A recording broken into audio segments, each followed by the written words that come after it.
अगली खबर करनाल से है, जहां बता दें कि Bharat Pakistan Asia cup match के बाद माहौल भावनाओं से भरा रहा। पहलगाम आतंकी हमले में शहीद हुए नेवी अधिकारी विनय नरवाल के पिता राजेश नरवाल ने टीम इंडिया की जीत पर प्रतिक्रिया देते हुए कहा कि कप्तान सूर्य कुमार यादव और पूरी भारतीय टीम ने सैनिकों और उनके परिवारों का सम्मान बढ़ाया है। भारत ने पाकिस्तान को करारी शिकस्त देकर क्रिकेट मैदान पर भी कड़ा संदेश दिया।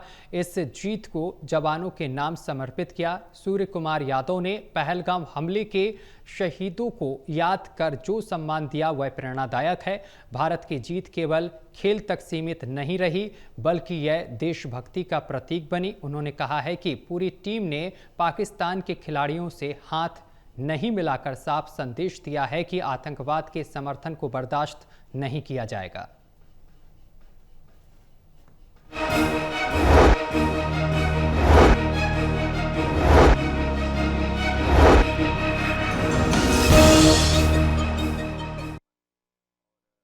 मैं इस दृष्टिकोण से इस एशिया कप के इस मैच को देखता हूँ, भारत पाकिस्तान के मैच को।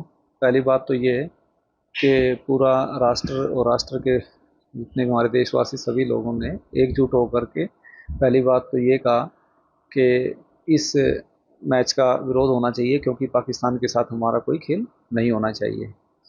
और उनकी बात बिल्कुल सही है और मैं अपने देशवासियों के साथ ही हूँ। और मेरा भी पर्सनल विचार यही है कि आतंकवादी देश के साथ कैसा खेल, उसके साथ खेल नहीं होना चाहिए। अब बात कर देते हैं हम संस्कृति और खेल भावना की और खेल की, कि वो इन सब चीज़ों से, राजनीति से और दुश्मनी से ऊपर है, वो बिल्कुल सही बात है। लेकिन पाकिस्तान तो अपने आप में एक आतंकवादी देश है।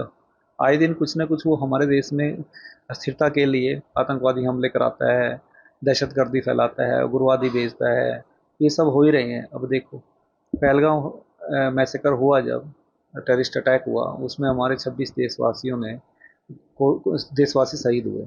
तत्पश्चात भारत सरकार ने ऑपरेशन सिंदूर किया। ऑपरेशन सिंदूर किया था उसको सबक सिखाने के लिए, पर लगता है उसने उसके बाद भी उससे कोई सबक लिया नहीं है। पता नहीं क्यों सीज फायर उस दिन हो गया, एक दो दिन नहीं होता तो शायद इसका आधा तो नुकसान हम कर चुके होते और तब शायद ये कुछ अच्छे से समझ पाता। लेकिन जो होता है वो हुआ, तो उसके बाद भी ये सुधरा नहीं। उसके पश्चात इसने क्या किया, कश्मीर में हर रोज़ हो ही रहा है। हमारे अभी तो रिसेंटली 2 दिन पहले, 3 दिन पहले राड़ा गांव का हमारा एक सैनिक शहीद हो गया। उसमें 3 हमारे सेना के जवान शहीद हुए कुलगाम में। उससे पहले पंजाब के 2-3 लोग हमारे शहीद हुए जो सैनिक थे। तो ये अपनी आदतों से बाज नहीं आ सकता। तो बाज नहीं आ सकता मीन्स ये आतंकवादी देश तो है कि उसको शह देता है, शरण देता है, पालता पोसता है, ट्रेनिंग देता है और उग्रवादी यहाँ पर भेजता है। तो ऐसे देश के साथ खेल नहीं खेलना चाहिए हमें।